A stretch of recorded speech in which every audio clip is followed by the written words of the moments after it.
Welcome to Growing a B2B SaaS. On this show, you'll get actionable and usable advice. You'll hear about all aspects of growing a business to a business software company. Customer success, sales, funding, bootstrapping, exits, scaling, everything you need to know about growing a startup, and you'll get it from someone who's going through the same journey. Now your host, Joran Hoffman. Welcome back to another episode on the Grow Your B2B SaaS podcast, where we discuss all topics on how to grow your B2B SaaS, no matter in which stage you're in. A lot of SaaS founders build their startup for an exit. To get there, though, you will need to build a good company and make yourself ready for an acquisition. That is what we're going to talk about today, what you should be doing to make your SaaS sellable, and then, of course, how to actually sell your SaaS. Our guest today is Thomas Smale. He's the founder and CEO of FE International, tech-focused M&A advisory firm with over $1 billion in closed transactions. They've closed over 1,200 deals working with investors and founders all around the globe. I had the pleasure to have a beer with him on the boat in Mykonos during the SFM founder retreat this year. And I can't think of a better person to talk about selling your startup. So let's just dive in. Welcome to the show, Thomas. Hey, Joran. Thanks so much for inviting me on. No worries. I like to ask this question always at the beginning. Why should people listen to you today even though they're not convinced of this intro? Yeah, so as you mentioned, we've closed over 1,200 transactions. I've been doing this for 13 years. I graduated college or university in 2010. So all I've done in my entire working life is help people sell businesses. Right now, we have offices all around the world. We have people all over the world. Across everything we do, we have about 150 team members. We've worked with not just thousands of different people, but we've worked with people from all over the world as well. So it's not like the advice is only relevant if you live in the Netherlands or you live in England or you live in the US. This is relevant to anyone that's listening. Nice. And the terminology might not be familiar for everybody. M&A stands for mergers and acquisitions. Are there any different types within this? I think a lot of people say mergers and acquisitions, but really in most cases, it just means selling a business. If you just use a simple way of looking at it, deals can be structured legally in lots of different ways. So sometimes people might not sell all of their business. Sometimes they might sell their business and then they take shares or stock in acquiring company. Sometimes M&A refers to the buy side. So sometimes we'll work with a buyer who's trying to acquire a business and we'll be on that side of things. The M, as in mergers, I say, are much less common. That's when you combine two companies together. Generally speaking, that's still actually an acquisition. So if you decide to buy my company and we call it a merger, it might still mean that you own us, but often it'll be an announced merger. But in really simple terms, it's just selling businesses, buying businesses, and then there's lots of different ways within that can happen. Yeah, I actually just left Lead Video before their merger, but in the end, it was an acquisition. A private equity bought two companies, and then they merged them because they saw a synergy between both of them. But I think you can call them actually an acquisition as well. Indeed. When should a SaaS founder be thinking about getting themselves acquired? So I think as soon as your business starts to get some traction, so let's keep that simple and say that's at least 1,000 a month in MRR, regardless of what currency we're talking about, but let's say it's US dollars or euros, any of those currencies are fine. Once you get to that level, you should start deciding what you are trying to build and what you would like to achieve. And when it comes to deciding when you should exit, part of that is deciding like what stage you want to get to. So if you want to build a company with $1 billion valuation, the things you might have to do to get there are completely different from the founder building the same business who just wants to get to $1 million valuation. So I think sometimes people say, oh, I just want to sell my business, but they've never really thought about what they need to do to get there because they don't know what they're trying to achieve. If you're trying to build $1 billion business and I'm trying to build $1 million business, you have to do significantly different work, probably more work, probably work harder, do lots of different things, execute on a bigger scale to get there. To build my business to $1 million, I would not necessarily have to do that. So I think a lot of people just generically think they should think about exiting. But if you think about it early on, you can then build around it and you need to be honest with yourself as to what you want to achieve. And there's no right or wrong answer. You can't tell people, I can't tell people what they should be looking to do. That's something they need to decide personally. And obviously that doesn't mean every business can be built to $1 billion valuation, but almost every business can get to $1 million valuation in my mind.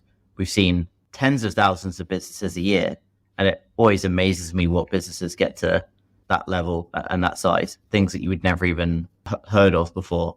Whereas at $1 billion, there's usually something that be understood by a wider range of people. Yeah, so in short, think about it relatively early, but you shouldn't be spending a huge amount of time doing anything different in your business because you one day want to sell. Ultimately, people want to buy good businesses, and that's never really anything that's changed. And I think if we do the same podcast in 10 years' time, that answer is still going to be exactly the same. Yeah, because in the end, somebody wants to buy a proper business and not just a business which is built to sell itself. Exactly. And when you say you have to keep in mind, like, where do you want to go? You mentioned valuation a lot of times. Is it always purely, I want to go to an X valuation, or is there something else, I guess, people look at when they want to get acquired? They want to get to a certain point first. I think people have one or two goals, and usually it's a combination. They either have a value-based goal, so I would like to get to a 50 million valuation, or they have a time-based goal, which is I would like to sell my business in the next 10 years. And then usually you end up with a bit of a combination of that, and it might change as you go. So you might get 10 years into your journey and your business is worth 40 million. So either you decide, fine, I'll sell now for 40 million, or you decide, I'm going to work 2 more years and I think I can get to a 50 million valuation. But usually it's a combination of the two. I think most people who don't know much about M&A think that almost all M&A is driven by people who want to retire, but that's not usually the case. Almost everybody we work with selling their business then goes on to launch another business, or they go buy a business, or they invest in businesses. Depending on where you live in the world, retirement age is different, but let's say it's 65. Not many people are there saying, I'm going to run my business until I'm 65, then I'm going to sell it and then retire. That's not very common at all. And when we talk about valuation, like, what is now the most common way to evaluate your company? Is it still a multiplier, or what are you guys looking at? Lots of different ways to value businesses. And generally speaking, the technical way to do it is you use a variety of methodologies, and then you take the statistically most relevant of those, or you combine them. But we'll often look at 4 or 5 different methodologies of valuation. And then we say, okay, because this business is so small or so big, this methodology is not relevant. This methodology is not relevant. So we'll take these 3 and then we'll take the average of those 3. Probably the most common way and the most accurate way to value a business is what we would call, or what most people call, precedent transactions. So that is looking at similar businesses that have sold and establishing what multiple of profit or revenue they sold for and comparing it to the business that is being sold. That's the most predictable way of valuing. But often you don't have all of that information, hence why you have to use other forms of valuation methodology. So most commonly, if you are at university studying valuation, you'll learn about DCF, which is a discounted cash flow analysis. So while in theory that's great, that doesn't necessarily work for all businesses. It's not that easy and it doesn't always work. So we look at a lot of different things. We look at tens of thousands of data points on every single deal, but there's no set fixed formula that works for every business. Some people think that, for example, let's say we're talking about SaaS businesses, they think every SaaS business is sold for 5 times revenue or 10 times revenue. Yes, there are some examples at that level, but that's not true all of the time. And it's not really how it works. Yeah, because in the end, it's not that simple indeed, as you mentioned. Exactly. I think that's one mistake a lot of SaaS founders make. And coming to an acquisition, you can make a lot of other mistakes. I think, what are the most common mistakes companies made before they try to sell their business, or even while selling their business? I think you actually made a really good point a few minutes ago where you said that no one wants to buy a business that's been built to sell. People just want to buy a business that's good and running. What a lot of people do is they'll hear that businesses are sold on generally a multiple of profit, and they'll say, okay, how do I increase my profit just before I sell? I'm going to lay off half of my team. I'm going to cut a bunch of costs. I'm going to stop spending on advertising and marketing. And I'm going to then say to the buyer, hey, look, my business is now making twice as much profit as it was 3 months ago. I want you to pay me a multiple on the last month, not all of the previous months before. That's generally the worst thing to do. If you have wastage in your business or things that are not productive, so you might have team members who are not contributing, yes, maybe you should let them go to be more profitable. But often people will get rid of things that will fundamentally hurt the business in the long run, such as marketing spend. That's not a good thing to do. You might not notice it, particularly in SaaS businesses. You won't notice it right away. It might take many months. So you have things like, if you have a low churn rate, you're not necessarily going to notice that not many new customers are being acquired in that time, or whatever it might be. So that's probably the most common mistake. People hear that it's a profit multiple or the more profitable you are, the more your business is worth, which is mostly true. And then they make a bunch of changes which short term make the business look better, but long term fundamentally make the business look worse. And the vast majority of the time, that's not going to work. Buyers are increasingly more sophisticated. If we were doing the same podcast 10 years ago, in say 2013, it was a little bit different. Buyers were less sophisticated. Most were relatively new to the space, but now that's not the case. There's a lot of information out there. If you want to buy a business, there's a lot of advisory firms like ours who can work with you and help you buy a business. So people see straight through strategies like cutting costs just before you sell. Yeah, and as you mentioned, you're looking at 10,000 data points, 5 ways of evaluation. This is just like one hack they can do, but it will come out just by looking at the data and exactly what they've been doing in the last months before they actually sell their business. Exactly. What are some of the challenges or the most common challenges startups are facing while trying to sell their business? So I think probably one of the most common ones, to an extent, what you spoke about, is just getting to the size they want to get to. I think some people get a little bit stubborn and they build their business to a certain level. They don't know how to grow it further, so they want to sell, but they're still very stubborn around their expectations. So it might be you've built a great business, it's worth 50 million, fantastic, great outcome, but you've really wanted to sell for 100. Some people will say, I'm only going to run an M&A process if I can get 100 million valuation, but that's not realistic. So they're just going to be wasting their own time in that process. And particularly in SaaS, there's always a bigger exit that's happened. There's always one person who has sold for a multiple which is extremely high. Everybody knows someone who sold a business for 50 times revenue. But the reality is 99.99% of people are never going to sell for that multiple. And you don't know all of the circumstances that went into that. So a lot of people are like, I'm not selling unless I get that multiple. So often it's just unrealistic expectations. And sometimes, and this is maybe me being a little bit biased, but people think if you have to pay an M&A firm like us fees, you're paying us a lot of money. People think that's cost. I view it as almost a saving, because if you try to sell your business yourself, you will do a worse job and you'll get less money for the business. We will get you more. And even after paying our fee, you would have made essentially more money net in your pocket.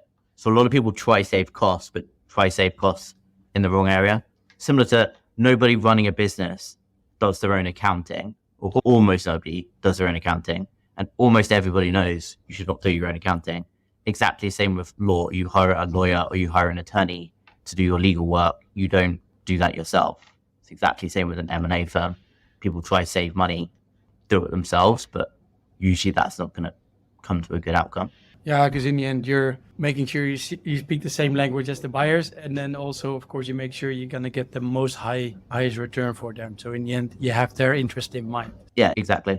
Nice. When we talk about an acquisition, what is I don't know if there is a typical process you follow when you're going to sell a company? Sure. So we definitely have a process we follow every single time. There are some things that might change a little bit based on the business, but if you work with us, we have a process. So the very first thing we do is value your business. And the reason we do that is partly to start building a little bit of a relationship and trust, and also setting clear expectations. So in the example I just gave, you have a business worth $50 million. Fantastic. You've done a great job, but you want to get $100 million for that business. We will tell you, sorry, that's not realistic. If you want to sell for 50 million, we would love to help you. We would love to work with you, but we don't think the business is worth 100 million. And if they say, what do we need to do to get to 100? Then there's other things we can do and other things we can offer to help them get to that stage over time.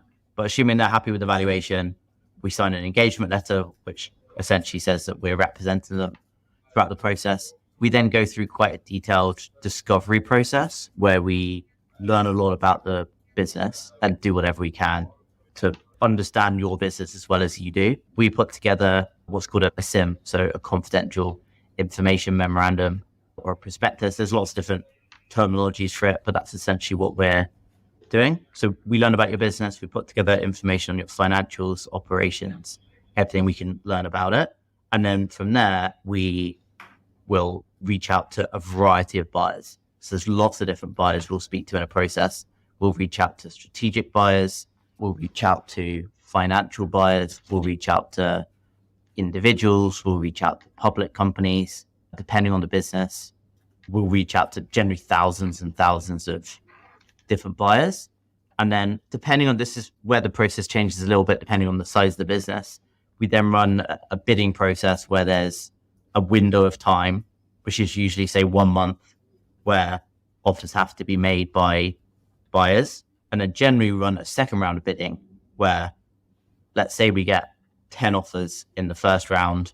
We then say, okay, we've got 7 good offers, 3 bad offers. We're going to go back to those 7 offers and say, all right, what's your better offer? You're through to the next round. And then we go from there.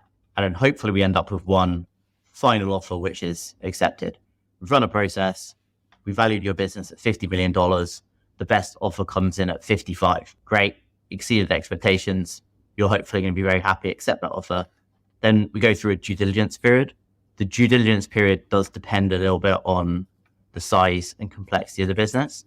So it's usually anywhere from 30 to 75 days. And in that time period, the buyer's essentially verifying everything that we've claimed. So if we say you make $10 million top line revenue per year, they will verify that you've been making 10 million top line a year. If we say you have 25 employees, we will prove you have 25 employees, what they get paid, what their contracts are, all of those things. And then ultimately the deal closes. So start to finish, valuation, preparation, buyer outreach and negotiation, agreeing a deal, and then due diligence, and then finally closing. Nice. It almost sounds like buying a house here in the Netherlands. Like you also have that bidding process. It's very similar to buying a house. Growing a B2B SaaS is tough. We know. This is why we started Reditus. We help you to grow your monthly recurring revenue without high upfront costs. How? By leveraging someone else's network and only giving away a commission when they deliver you a paid client. It's called affiliate marketing. It's already a really cost-effective and scalable revenue channel. We even made it better for you. With Reditus, you can start for free and only start paying us when you generate revenue. Learn more at www.getreditus.com. I guess there's many ways, of course, going into an acquisition. What is the most ideal scenario a startup can go into an acquisition period? Like, is there anything you've seen that worked really well? If they have done that before acquisition period, then they got what they wanted. So there's never a right or wrong time to start a process of selling your business, but usually the best time is when a lot of people think you should be selling, which is when the business is doing really well. It's growing, consistently improving every single month. The market is good. Everything is going well. A lot of people only think about selling when times are not so good. So maybe there's a problem in their business, or maybe it's not doing very well, and they say, oh, I don't like this business anymore. I want to sell it. That's usually the worst thing to do from a deal perspective. You're not going to get the best deal. So usually in a situation where you're growing, or just when you've achieved the level of valuation that you want to get to. But a lot of people are just quite disciplined. They want to build their business to that 10 million valuation. They hit 10 million valuation and say, okay, now I'm going to sell. And it doesn't really have to get much more complicated than that. So yeah, if you go into a process when your business is growing and doing well, that's usually the best time to sell. And the worst time is the opposite of that, when your business is not doing well, maybe you're not growing anymore. In that respect, it's pretty straightforward. You have to build a good business. It has to grow. And at the peak time, you have to start considering basically selling your business. When they are at that point, or maybe one step before, like when should a SaaS startup start reaching out like a firm like yourself? As in, when should they ask for help? I think quite early in the process. So one of the things we do is we put together a valuation for you, but to get a valuation, you're not obligated to pay us anything. You're not obligated to work with us. So we'll often provide people valuations once a year, every year for multiple years until they decide to sell. So we have a lot of clients. We have a client we're working with at the moment. He's actually Dutch. The first time I met him, we sold a business for him 11 years ago, and he's now going through his 4th exit working with us. And he told us about the business he's selling now about 5 years ago. And it was a SaaS business. He told us a long time ago, we valued that at the time. And he said, I want to get to this. And we said, okay, go work on it and see if you can get to this stage. And that's exactly what he's done. So it's never too early. As long as you're honest with intentions, firms like ours will always be happy to give you a valuation. If you pretend you want to sell just to get a free valuation and then waste everyone's time, then that's not going to work. Ultimately, firms are not going to want to work with you. But it's never too early to have a conversation, and you'll never, at least you shouldn't be, obligated to work with a firm just because they've given you a little bit of free advice up front. So speak to a variety of firms, get a variety of opinions, and make sure that process you're signing up to is a process that you like the idea of. We get a lot of people that come to us and they've heard about our reputation. They've heard we've done lots of deals and they like it because we have a very fixed process. But some people don't like that. They're like, oh, if I work with you, can I reach out to my own buyers and I'm going to run my own process and I want to present everything in this way. If they want to do that, fine, but they're not going to be working with us. They'll have to do it themselves. So never too early to have a conversation. You should have multiple conversations. And I think if you're honest about intentions, there's never going to be any problems. Yeah. And I think the example you gave with the Dutch founder is a really good one where he wants to work towards a certain point. As you mentioned before, he wants to work towards certain valuation. He keeps coming back to you to find out, okay, where am I? He's building hopefully a good, proper business. And in the meantime, he's working towards the valuation he wants. You guys can tell him when he's ready, and then you can have, he's still a client probably, but you can have a new client or a new deal you can close. Exactly, yes. Nice. When we talk about advice, I kind of want to split it up into two bits. What kind of advice would you give SaaS founders who are just starting out and grow to 10K MRR? So I generally think SaaS founders who are at that stage spend too much time focused on product and not enough time spent on marketing. So obviously you have to build a good product. I can't argue that's not true.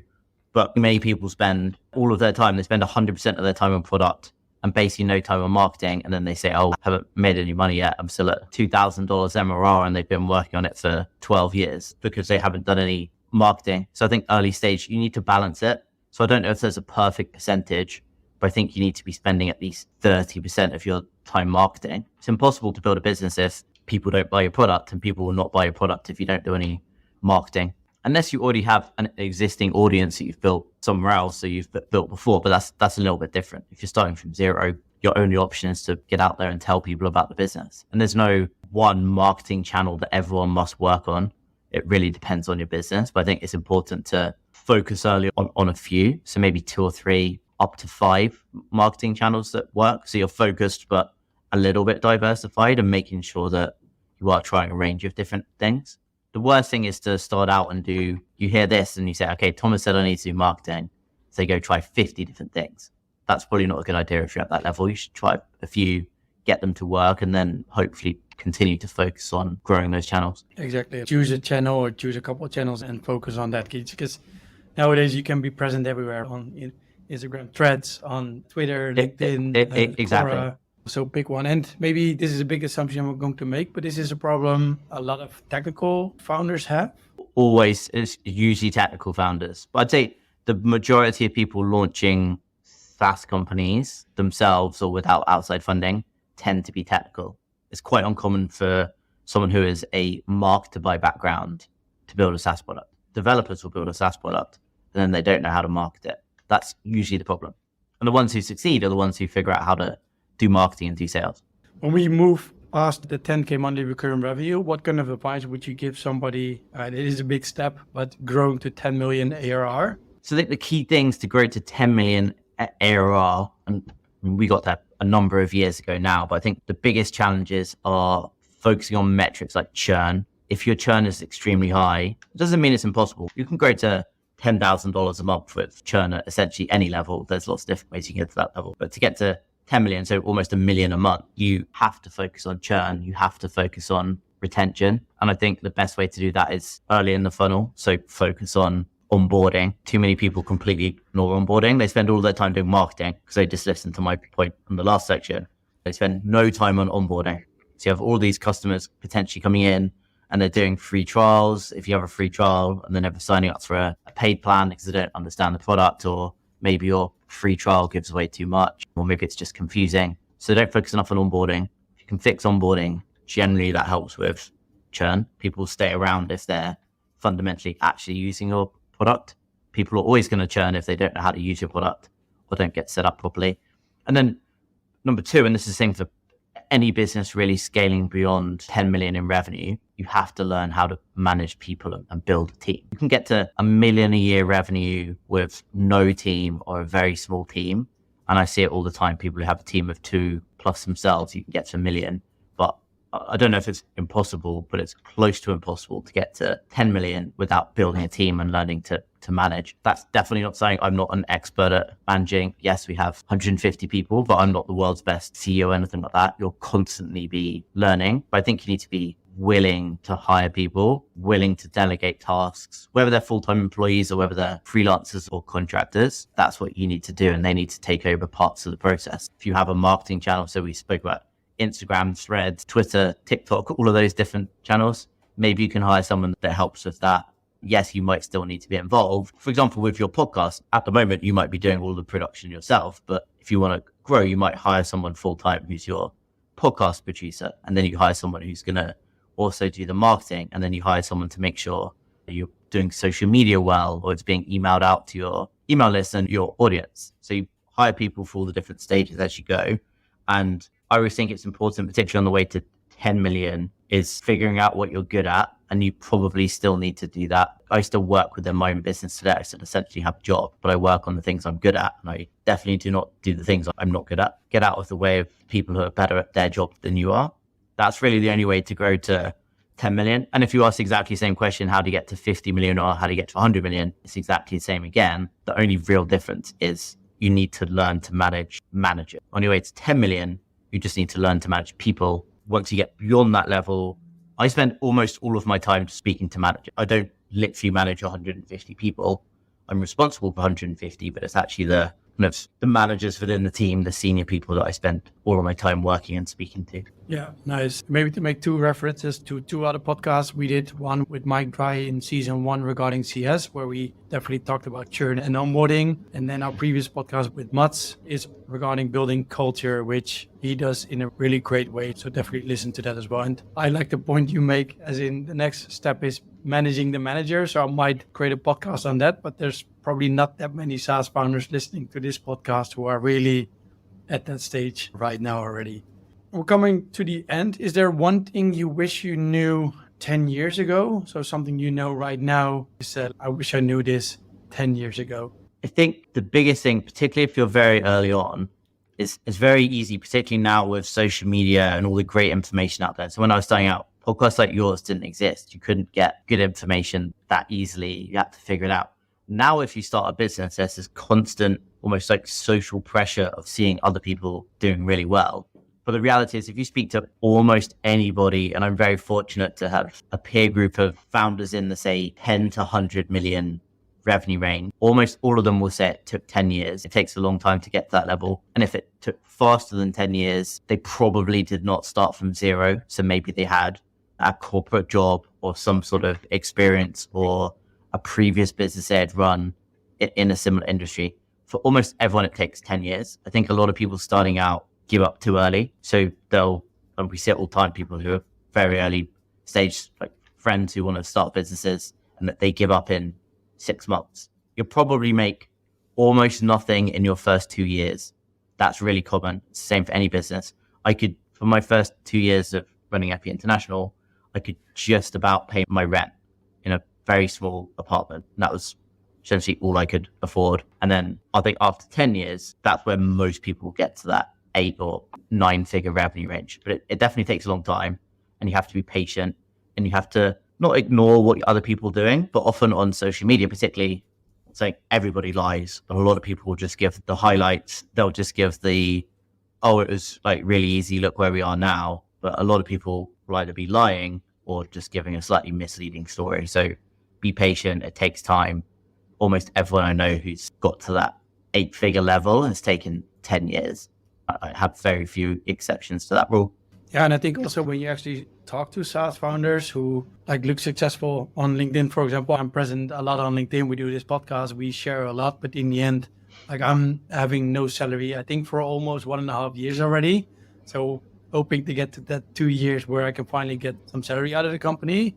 But I agree, as in everything looks shiny from the outside. But when you dig in and you actually talk to founders, then there's a whole different story. So indeed, be patient, and don't give up too early. Really good advice here. If people want to get in contact with you or maybe with your team in your case, what would be the best way to do? Sure. So if you're interested in valuation, maybe you want to buy a business, you have a business to sell, go to the feinternational.com website and it's pretty easy to navigate. If you want to buy, click on buy. If you want to sell, sell. We have a lot of content I've been interviewed on lots of podcasts like this. There's lots of information you can find for free without having to speak to us.